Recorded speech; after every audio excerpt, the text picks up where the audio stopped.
For me, interventions are a proactive way to deal with addiction. We want to intervene before something inevitably worse happens. I view interventions as bringing a life raft to people who are lost at sea. The team we assemble to bring the life raft are the intervention participants. These participants are also called the system around the person of concern. They need to be trained, unified, and may need a lot of encouragement to discuss and give them examples so that they'll start shifting the way they're viewing the problem. Our purpose is to offer a medical solution to the person of concern, for the person of concern. A medical solution to treat their medical condition.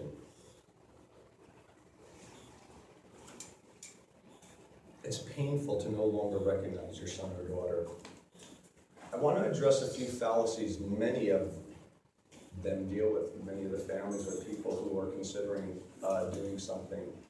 This thing about hitting bottom, I don't know what that is, and that's very commonly thrown around even in 12-step programs. I hit bottom. I don't know what that is because to me bottoms keep shifting.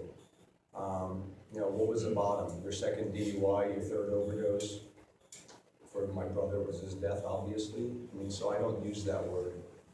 I don't wait for somebody to hit a bottom because I don't know what the hell a bottom is for that person. They have to be ready for help or want it. Well, remember, we are dealing with a brain that's been impaired. The structure has changed. They are now devoted to the substance.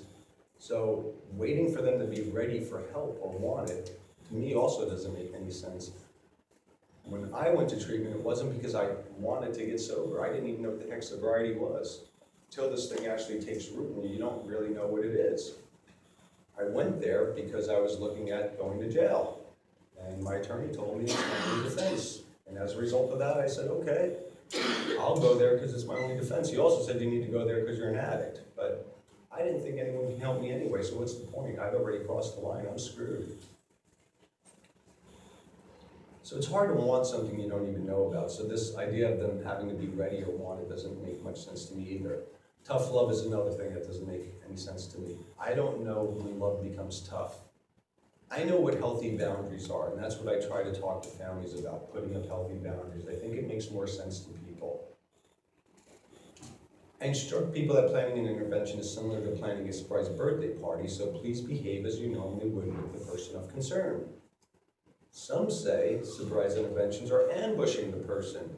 Well, we're not attacking them. When you threw a surprise birthday party and showered them with presents, did they complain about the attention and thoughtfulness you showed them? Remember, we're bringing them a gift called treatment. And treatment is a gift. Not everybody gets this opportunity.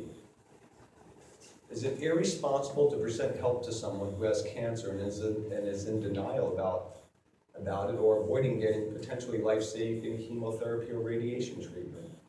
I've heard people say interventions are extreme. Well, I think snorting Adderall is extreme, and interventions are logical. Wisdom compels us to redirect someone that is so drunk they're about to walk in front of a moving train. So from my perspective, interventions are responsible, humane, dignified, and loving. Offering medical help to someone consumed by a chronic and life-threatening illness is logical, rational, and oftentimes quite necessary.